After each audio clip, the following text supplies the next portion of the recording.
Bonjour et bienvenue sur cette nouvelle vidéo de Perpalfil. Aujourd'hui, je voudrais vous présenter un livre de John Stuart Mill, L'utilitarisme, publié en 1863. Si vous avez regardé mes vidéos précédentes, vous savez que j'ai déjà présenté un livre de John Stuart Mill. C'était L'asservissement des femmes, un livre dans lequel Mill présente des objections contre les arguments qui visent à maintenir les femmes sous domination masculine, à leur refuser des droits et des libertés. Je rappelle quand même que Mill est un philosophe anglais qui est né en 1806. Son père, James Mill, excusez-moi, connaissait très bien la famille de Jeremy Bentham, qui est un philosophe utilitariste. John Stuart Mill lui-même a lu les livres de Jeremy Bentham quand il a été plus grand et il a été totalement convaincu par sa philosophie. Il est devenu utilitariste et il l'est resté jusqu'à sa mort. Il est mort en 1873 en France. Il est enterré à Avignon avec sa femme. L'utilitarisme, donc publié en 1863, est un essai de 120 pages qui comprend 5 chapitres. Et dans cette vidéo, j'aimerais vous présenter les 4 premiers.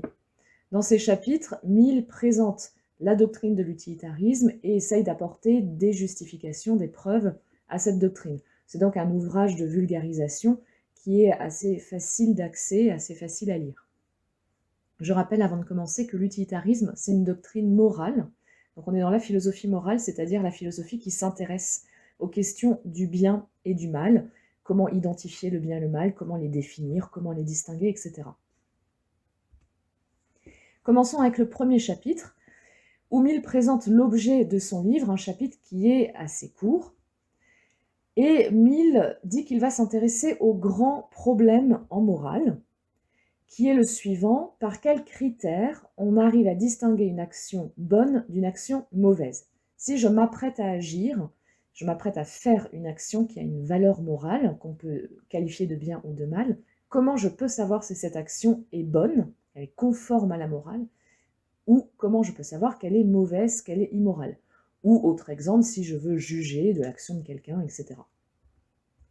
Pour Mill, quelle que soit la philosophie morale que vous adoptez, il y a un principe tacite qu'on retrouve dans toutes les philosophies morales. Un principe tacite, c'est un principe qui n'est pas dit, qui n'est parfois pas conscientisé par les philosophes. Donc c'est Mill qui le voit dans toutes les philosophies morales. Et ce principe, c'est l'utilité, c'est-à-dire le plus grand bonheur, d'où le nom d'utilitarisme. Alors, qu'est-ce que ce principe? Comment on l'applique? Rentrons à présent dans les détails avec le deuxième chapitre. Pour commencer, est-ce que l'utilité, c'est le contraire du plaisir? En effet, on dit parfois joindre l'utile à l'agréable, comme si ce qui était utile n'était pas très agréable, et comme si ce qui était plaisant, agréable, n'était pas très utile. Alors, Mill répond que non, pas du tout. Au contraire, l'utilité, c'est le plaisir. Et c'est le plaisir accompagné d'absence de douleur. Donc le plus possible de plaisir, le moins possible de douleur. Et ça, c'est ce qu'il appelle le bonheur. Donc pour lui, la définition du bonheur, c'est l'utilité, c'est le plaisir et l'absence de douleur.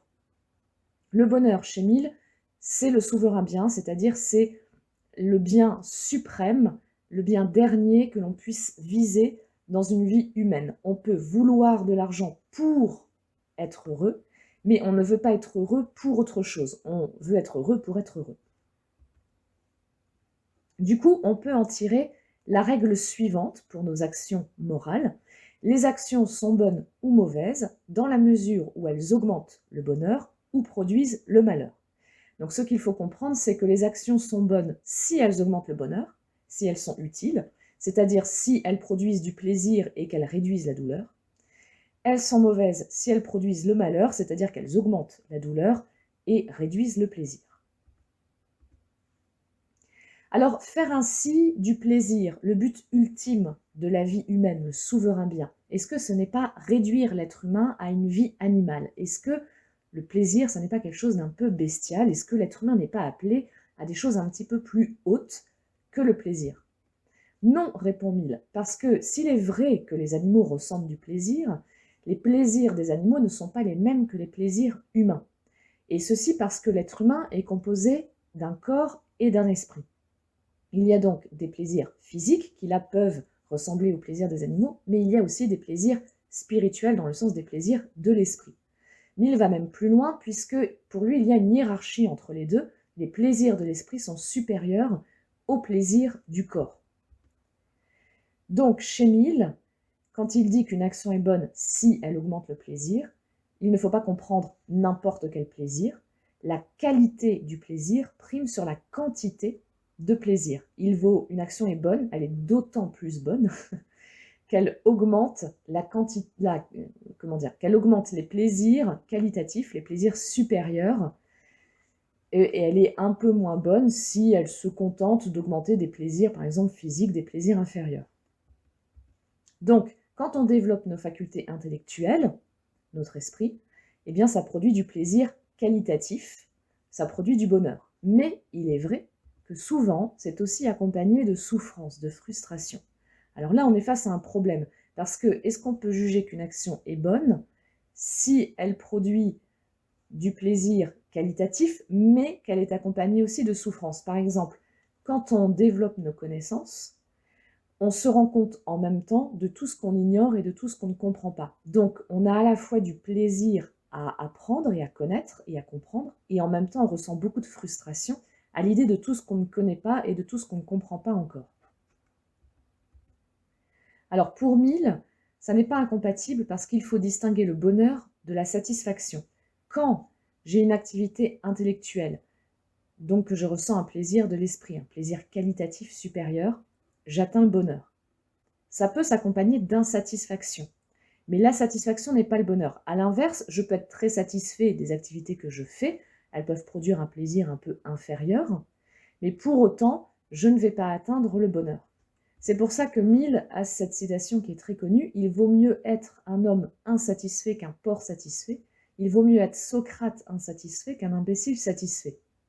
Un porc peut être satisfait de mener sa vie de porc.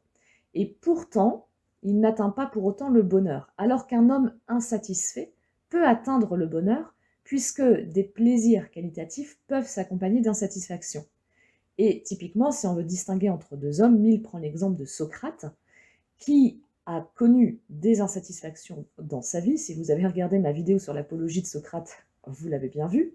Et pourtant, Socrate était heureux, parce qu'il a développé, comme un certain nombre de philosophes, de scientifiques, d'artistes, il a énormément développé ses facultés intellectuelles. Donc il avait beau être insatisfait, il était heureux quand même. Alors qu'un imbécile qui ne va pas développer son esprit, donc qui ne va pas obtenir de plaisir de l'esprit, des plaisirs supérieurs, pourra être satisfait, mais pas pour autant heureux. Alors est-ce que ça n'est pas un peu égoïste de penser comme ça? Est-ce que ça n'est pas un peu égoïste de dire mon action est bonne si elle augmente mon plaisir? En fait, il faut faire très attention. Quand Mill dit qu'une action est bonne moralement, si elle augmente le plaisir, si elle mène au bonheur, il entend par là la plus grande somme de bonheur général. C'est-à-dire que quand j'agis, je ne dois pas prendre en compte mon plaisir à moi, mais je dois prendre en compte le bonheur de tous les gens concernés par les conséquences de mon action. Mais on pourrait répondre à Mill que sa théorie est très belle, mais qu'elle n'est pas praticable, parce que l'être humain est incapable d'être heureux.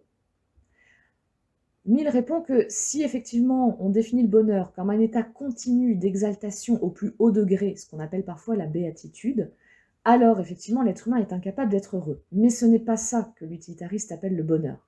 Le bonheur pour un utilitariste, c'est certes dans une vie quelques instants de plaisir exalté au plus haut degré, mais c'est surtout un petit nombre, le plus petit nombre possible de douleurs et de douleurs passagères, pas des douleurs qui vont durer toute la vie, et un grand nombre, le plus grand nombre possible, de plaisirs variés. Il n'y a pas qu'une seule sorte de plaisir qualitatif, de plaisir intellectuel, il n'y a pas qu'une seule sorte de plaisir physique.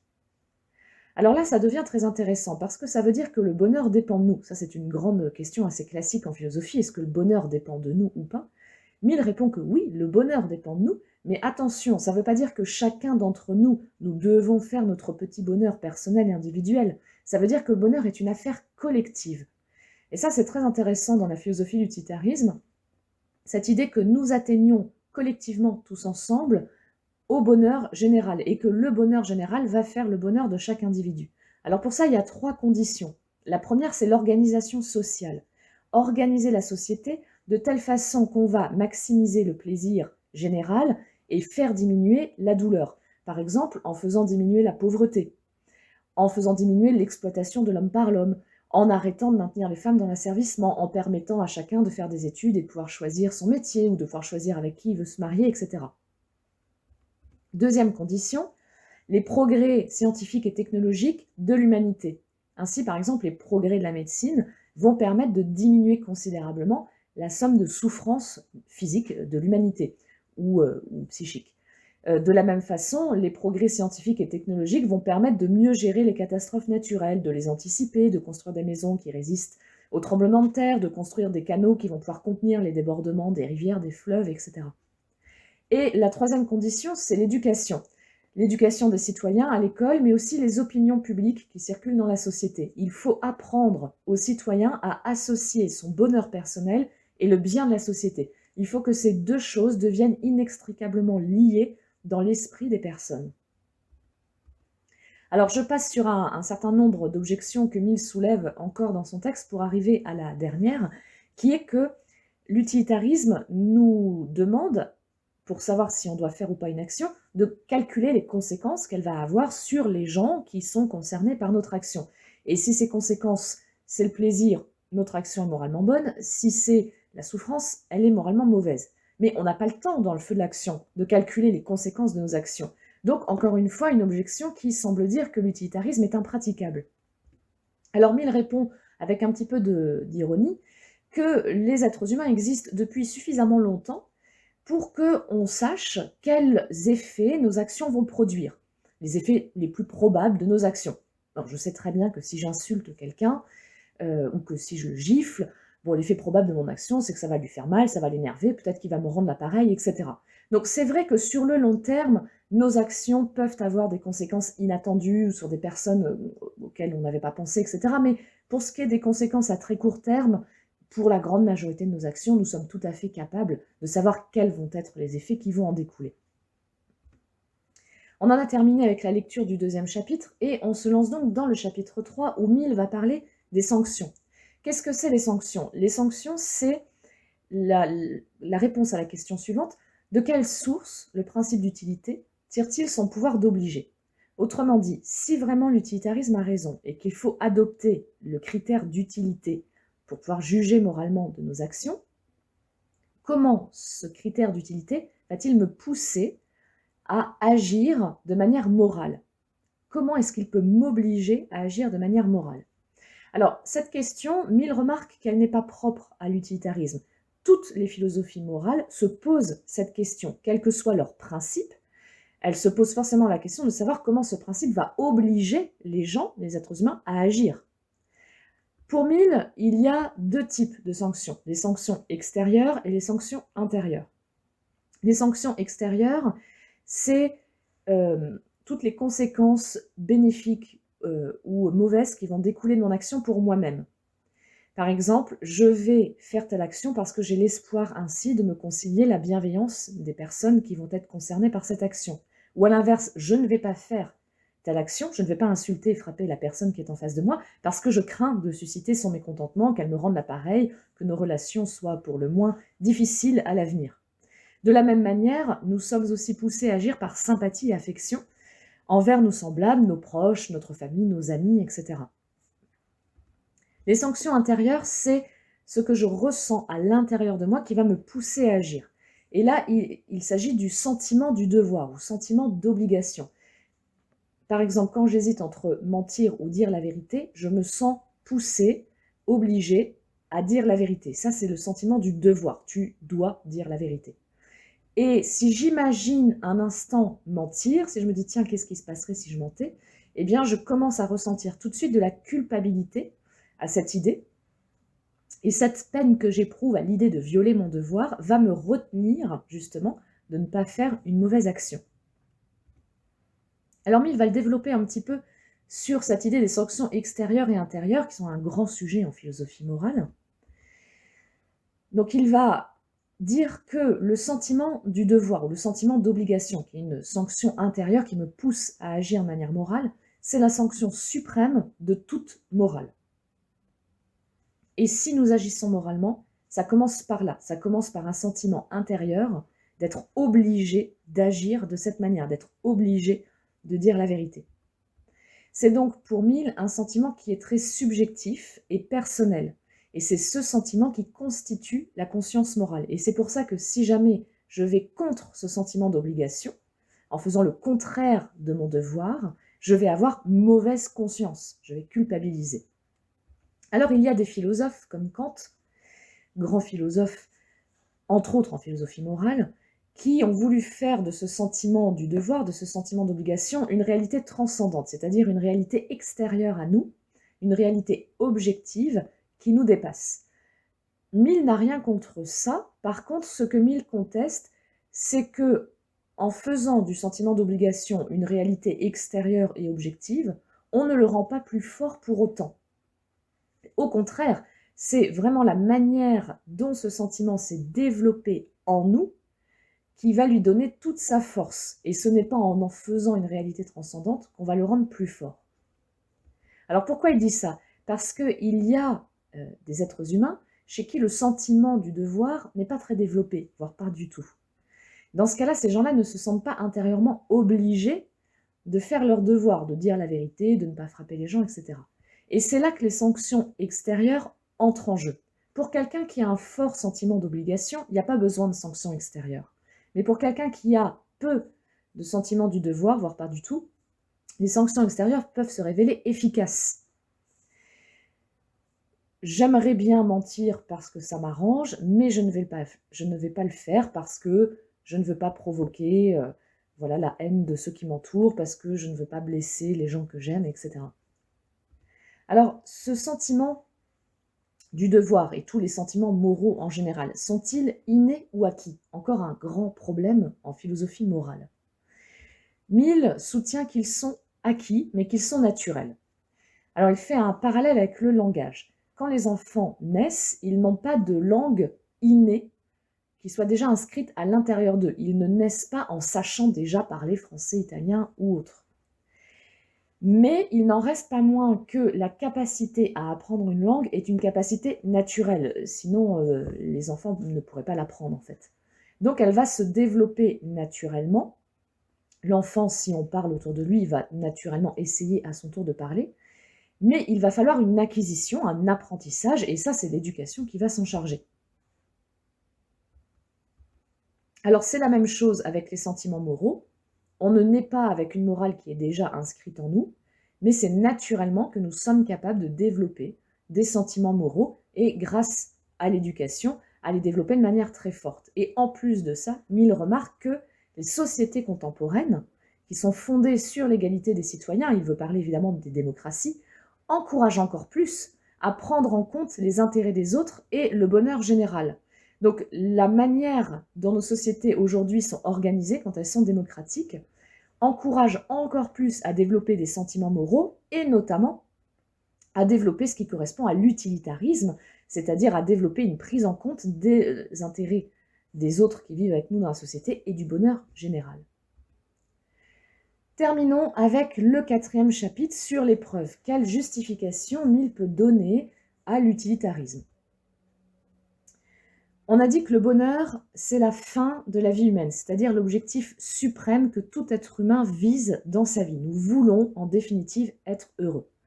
Et donc, que c'est en fonction de ce critère qu'il faut juger de la moralité de nos actions.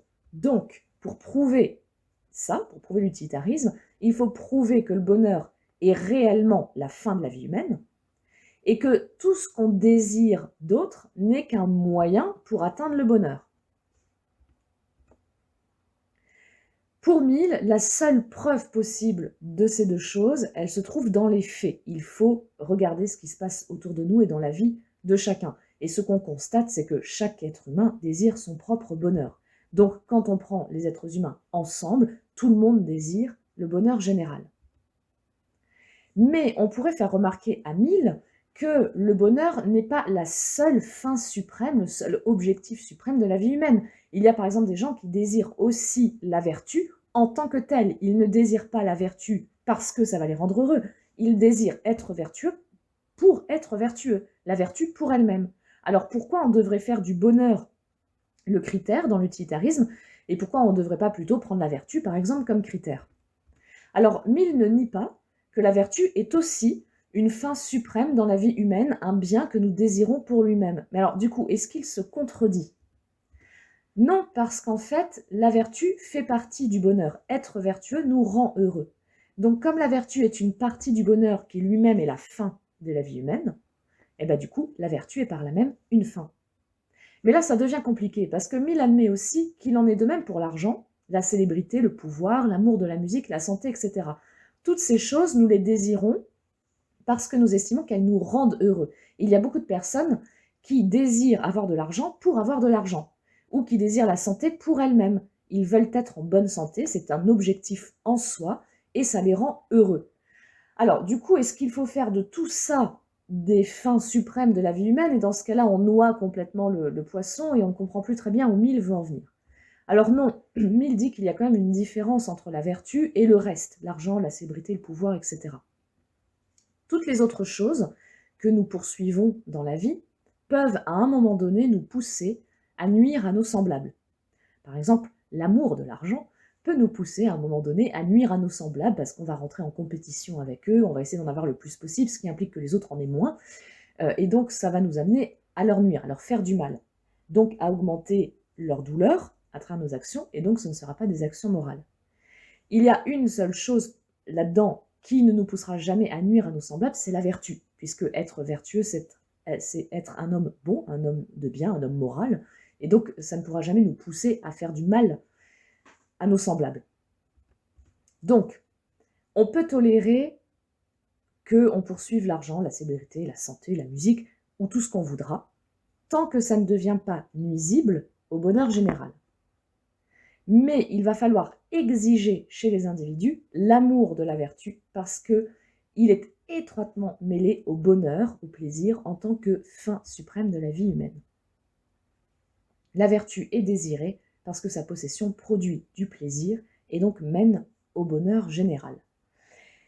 Voilà, c'est la fin de cette vidéo. J'espère qu'elle vous aura intéressé, donné envie de lire John Stuart Mill, et je vous donne rendez-vous bientôt pour une nouvelle vidéo.